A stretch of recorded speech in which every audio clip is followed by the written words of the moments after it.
الكرة بتتخلص، تعود من جديد، شواط إضافية تلعب بالأعصاب، مرتدة خطيرة، انفرد الفارو، انفرد موراتا، انفراد وحاول خطأ، كرت أحمر في اللقطة الواضحة على فالفيردي.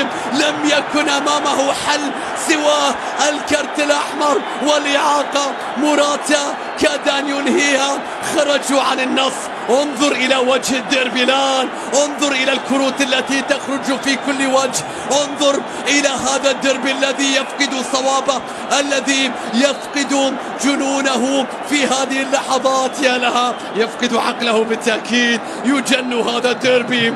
سيميوني في لحظات كاد أن يحتفل فرحا بهدف فالفيردي، اختار أن تبقى الأمور بهذا الشكل. كارت أحمر على أن شوف فالفيردي، شوف الهفوة اللي كانت من كارفخال، شوف الجزئيات الصغيرة، شوف فالفيردي كيف يركض الآن، وهو الذي يقول سأركض حتى تنفجر قدماي من أجل ريال مدريد. إنه يركض أمام موراتا يعيقه. لا تسجل يا الفارو، أنت بالذات لا تفعلها يا موراتا هكذا. شوف دييغو سيميوني، روح جميلة جدا. انظر لزيدان، يعرف قيمة ما فعله فالفيردي، لأن الأمور قد تصل إلى ركلات ترجيح في حالة لم يسجل أتلتيكو في الدقائق المتبقية. لكن ديربي يفقد ثوابه، ديربي في لحظات شفنا الحكم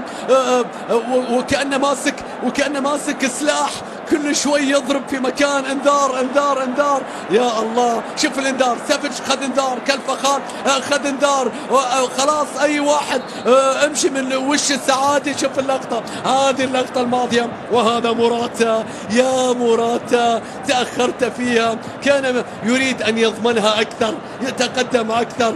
يا لها من لقطة يا اتلتيكو، يا لها من لقطة يا اتلتيكو، يا لها من لقطة يا روخي بلانكوس. تاريخنا ليس أكبر، طموحنا ليس أصغر. هذا شعار أتلتيكو سيميوني، شعار أتلتيكو الأرجنتيني مدريد بالتأكيد. الآن نشاهد كرة ثابتة. توماس أحد نجوم مباراة اليوم من قبل أتلتيكو مدريد سينفذ الكرة الثابتة، أو سأول توماس أو سأول. شوف هذه اللقطة، وشايف هنا كارفخال، وشايف هنا سافيتش، والاشتراكات الجانبية اللي تصير من تحت لتحت، وشوف الحكم وشوف اللقطات وتقنية الفيديو يتابعون. لكن الآن من سينفذ هذه الكرة؟ توماس، ربما كوريا. الكرة فيها تصويبة قوية تصطدم في الحائط البشري لمدريد. الكرة تعود الآن من كوريا، يا رباه. كورتوا، حائط آخر، كورتوا، حائط آخر يا مدريد، حائط آخر يا ريال. هذه التصويبة، هذه الكرة، هذه اللقطة، هذه الإعادة. كوريا تغير اتجاهها، ولكن كورتوا أشواط إضافية مجنونة. غابت الأهداف لكن المتعة حضرت كثيرا في الأشواط الإضافية. وصلنا إلى الدقائق الأخيرة يا أتلتي، الدقائق الأخيرة يا روخي بلانكوس. توماس في كل مكان، لكن هناك لاعب طايح على أرضية الملعب، كاسيميرو.